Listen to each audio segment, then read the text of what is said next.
Ayy, big punch, shake it like a stripper, baby, strip some. Hardest water on my neck and wrist, so I might drip some. She a freak, she just want the meat, want the income. Pussy money, weed, these niggas hate cause they don't get none. Big guns, let it strip some, it might hit some. Do the dash if I get in my bag, I'ma flip some. That Gucci man bring me plenty cash, you can strip some. Host say that I'm crazy out this world, Welcome back to Storytime Entertainment's Unbiased Canvas. I am your host, Ryan D. Cool Main, whichever one you want to call me. Like, share, and subscribe. This is part 2 of the Dallas disaster.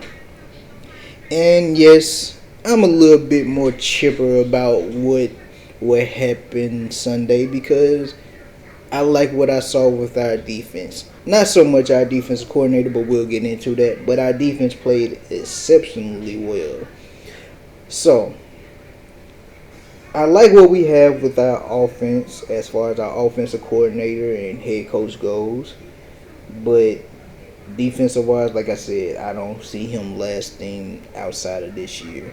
And like I said, there's more of a I pay you back type hiring as far as our defensive coordinator go, in my opinion. But I will kick this show off with Kellen Moore.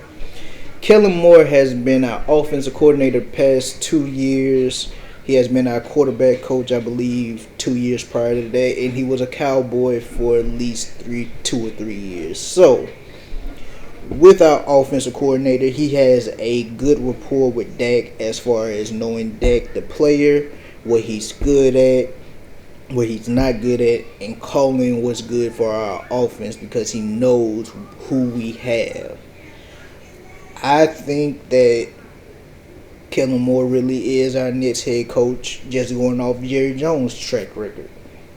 He had us in the top 10 in most statistical categories last year on offense. Total yards first, rushing fifth, pass second, scoring sixth. This year we're still 7th, but I think that's more so with Dak. 21st in the run, first in the pass, like I said, because of Dak, and 24th. Now, the only issue that I have with Kellen Moore is he's too cute in his play calling. When I say that, I say it because you don't run a reverse on 3rd and 4 when you've been running the ball in the fourth quarter down their necks. Got you to the midfield mark, and that's what you do. When your quarterback goes down, you don't continue to give 20, 22, 21 targets to your receivers when you got a $90 million man in the backfield. Now, granted, Amari is a $100 million man, and I can deal with his targets. He has 22. In the time that Dak has went down, he had 5 against Philly. I'm fine with that. I'm cool because he's the big dog on our campus, in our organization. But the fact that Ezekiel Elliott only has 43 carries with 157 yards in 3 games, it baffles me a little bit. He has 204 total, no touchdowns. Now, like I said, he's your $90 million man. When Dak went down, I expected more to go through Zeke. I understand our offensive line is banged up. I understand that Dalton went down. But what I saw Sunday offensively was horrible. Like, Ben DiNucci and Andy Dalton are 2 completely different players. Andy Dalton is a more established player in this league. And in my opinion, if we do get him back, we can do something with him just because you got to think. Andy Dalton in 13 games threw for almost 3,500 yards with the sorriest team in the NFL. Now, Andy may not have had the best look as far as playoff win-loss scenarios go, but Andy has been a solid quarterback in this league, and it's shown when he has the weapons, he can do something. When he has time, he can do something. Probably not going to get the time, therefore you have to call more quicker routes. I can see why you call a lot of quick screens, but that's not going to work for us. Now, with Ben DiNucci, there's less tape on him as far as college goes because he transferred from Pitt to James Madison. He had a great year at James Madison, took him to the NCAA, 1AA championship against North Dakota State, but he's still a 7th-round rookie. We don't know what we really have with him, and I don't think he's going to be our backup no time in the near future. I don't even think he's going to be on this team come 2022. He might 2021, but 2022 is the best I'm going to give him. But saying that, I'm saying this. There's no reason for any offensive coordinator in the NFL to not know what QB2 or QB3 is comfortable with. Case in point, Eric Bieniemy. He had Matt Moore, 2-3 games last year, kept their head above water so they could get their bye week, and look at what happened. Super Bowl. I'm not saying we're going to the Super Bowl. If we do, I'll be pleasantly surprised, and there won't be enough shit that I could talk.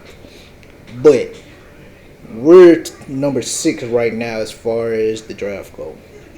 That's where I want to be, because ain't no point of us going to the playoffs, because I don't think we'll really do anything. We win one game, get beat the next. I'm not with that. That's why I don't get Saints fans sometimes. That's exactly how their seasons go since they won the Super Bowl, if they get that one win. But hey, y'all there. Kudos for that. But y'all still playing catch up. So, back to what I'm talking about. It's not hard, in my opinion. You draw up 20 to 30 plays for them specifically just to get your offense going.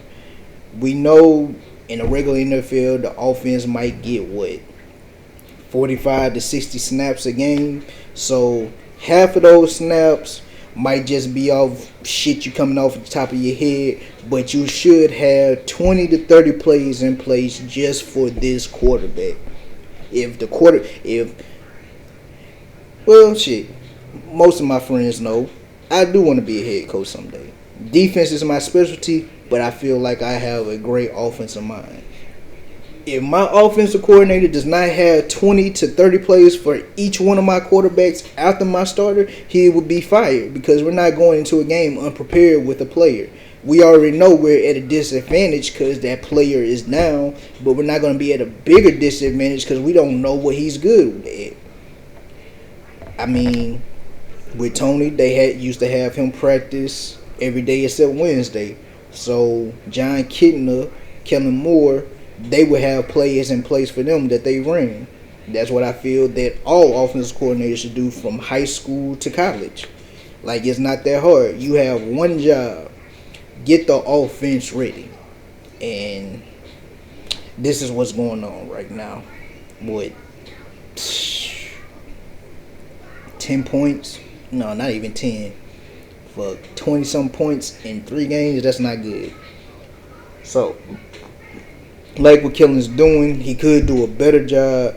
But yes, this is what he has to work with. So, he's doing what he has to do. But like I said, Zeke needs more carries. And we need to find out what we have with either DiNucci or Cooper Rush right now. Because if y'all are playing to win, then hey, you need to be calling plays like it. And right now you're not. So, we're going to go to the other side of the ball with Mike Nolan. Mike Nolan, he's decent. I'm not giving him all the credit in the world, because when you had Hall of Famers, all pros, Pro Bowlers, your defense is supposed to rank where they've been ranked before in his history as a defensive coordinator. Now, as a head coach going 18-37 with the 49ers, the biggest problem I really had was how good the defense played once Mike Singletary took over. But that goes back to the coach. Does he really have that leadership quality that you're looking for? Or is it just the players? Because Baltimore, you had Ray Lewis and Ed Reed, Chris McAllister. You have leaders. But here, we don't know who's the definitive leader per se. We have DeMarcus, who's going to talk his shit, and rightfully so.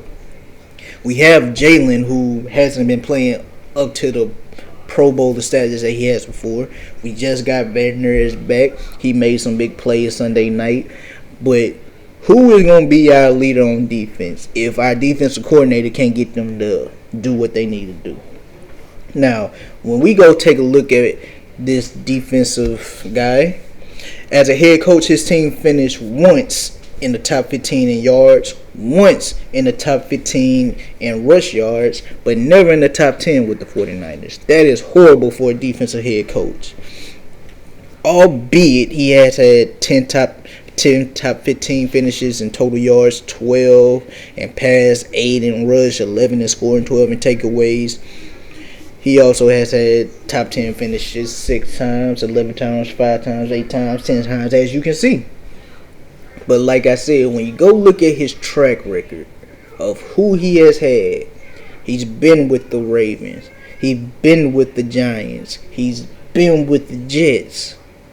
He's been with Washington. All of these teams had players in place for him. You had Darryl Green. You had a Hall of Fame Darryl Green. Like, you are supposed to do what you did with these defenses.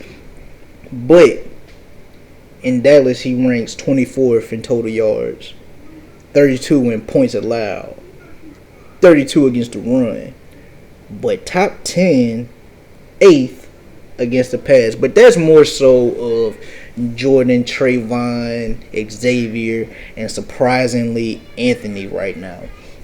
Now, when Chidobe comes back, I expect them to play even better. But those names that I mentioned, I think they're all going to get their contracts, albeit cheap contracts. They're going to get their contracts, and I like them. Now, the major contract might come with Trayvon, and he looks to be that dude. Give him a couple years, he's going to be that dude, and the major contract player, probably 2025, 2024. So, he has talent in the secondary. You got the Wolfman and Predator as your linebackers, yet you can't keep them protected with your interior line. Albeit Tyrone coming off a hip injury, Antoine Woods is a good rotational player in the interior line section. You got Alden Smith, you have DeMarcus Lawrence, you have Randy Gregory, all rushing the passer. Like, you have pieces in place on the outside and the perimeter. What's so hard about having your defensive tackles take on double team blocks to protect your linebackers? Philly ran the exact same blocking scheme we were running. We're going to double team whoever it is. Fletcher Cox, who else? Hargraves. We're going to double team them. And then once we get that double team, we're going straight to the linebackers. That's all we did. Them versus us and us versus them. Knowing that, why not play Neville Gallimore more? Why not play Antoine Woods more? Because those are big body players. Once they see where the run is going, you can't one-on-one them in every situation. But they're good enough to play the run. And this is coming from what I seen from Antoine last year and from what I seen Neville Gallimore do in Oklahoma. And we gotta remember, the Big 12 isn't known for their defensive players. So for him to be drafted in the 3rd round, I think that says a lot. And he actually does remind me a lot of Malik Collins right now. He has the quickness, he has the block shedding ability. We just have to see. But like I said, that goes back to our players. So, you hear me talk about the talent that we have and how it can be groomed. You have been in the league for almost 30 years yourself. And this is what you give us as fans. It's unacceptable. And then the fact that you're getting Sean Lee back in a rotational role is even better for you. And they still ran on this. But like I said, he might not be here after this season. So, like I said, with Mike Nolan, the jury is out on him. He's done. Now, Mike might keep him around because that's his boy, but he has to remember, after the 05 season, he left to go to Green Bay. Speaking of Mike, let's go ahead and talk about it. So, first season with Brett, he went 8-8, went on to 13-3. As far as his season with Aaron goes, he went 6-10, and I believe he went 11-5 afterwards. So he shows improvement after he gets the year with the quarterback. Not only that is the fact that during his time as the New Orleans Saints coordinator, he ranked top 15 3 of his 4 seasons there, twice in the top 10. And he had Aaron Brooks in the top 10 passing twice. Now, everybody knows Aaron Brooks was one of the better quarterbacks during that time with him, but when he went to Oakland, fell completely off. And the same can be said about Matt Flynn. Was great with the Packers when they needed him. Went to Seattle, got his spot taken by Russ. Mike McCarthy is a quarterback whisperer. Probably one of the best ones that I've seen. He's grooming Dak to be what Aaron was. Dak may not have the arm talent that Aaron has, but Dak has shown improvement every single year. Now, I've been very critical on Dak because some people do want to put him in the top 10. I wouldn't say just yet, but next year the jury will be out on that because this year he was leading the league in passing yards. Now, Mike McCarthy, his teams often finish in the top 10, top 15 in offense. The only problem with him is he does not have the balance. When Green Bay went on their Super Bowl run, you saw James Stark tear up every single defense on the ground. Got to the Super Bowl, everybody shined. I feel like this offense is way better than any Green Bay offense he had as far as talent goes. The only spot that you have them at is quarterback.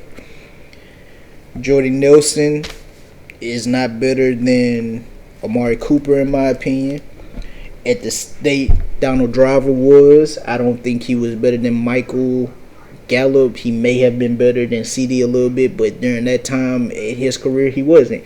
Greg Jennings, you might have a case for Michael and CD, but I know he's not better than Amari. So you have all these pieces in place for 2021. After 2021, if he does not have, if he goes 8-8 or lower, fuck that, 9-7 or lower, he has to go because this team we have a window to be great for a very long time because of our offense. All we need is our defense to be decent. That's it. But I feel Mike can get us to where we need to go. I like what he's done so far for what he has. But like I said with Kellen, you have to know Ben DiNucci. You have to know Cooper Rush right now. You have to know Andy Dalton. Because this is what we have to work with for the rest of the season. And if y'all plan on being competitive, y'all have to call plays for them that will help us out. You already know the defense isn't going to do anything spectacular. They're not going to get you the stops you need. Because, I mean, Mike Nolan is doing what he's doing. So, that's how I feel right now about our coaching staff. I like Kellen. I like Mike McCarthy. Mike Nolan, he can, get that boot. But this is what we have to deal with until 2021. So, this has been Storytime Sports. This has been the Unbiased Canvas, Part 2. Stay tuned for Part 3, which I go in with the players. Make sure y'all went out there and voted today because we got to get that orange monster up out of office. So, like I said, y'all have a great day. Fuck with you later. Issue niggas that I'm sick of. So when you see me pussy nigga pick them sticks up. Hey, I'm a player who you thought I was. Big pun? Hey, bitches love a nigga like I'm 6'1". Niggas talking shit like we ain't got guns. I ain't with the talking, nigga. Drop some, drop hot some. If it's smoke, we want all of that. First we hit your block, then we turn around and double back. Don't fuck with rats, I ain't never been into that. Yeah, I'm with my cousins. When you see us, nigga, grab the strap.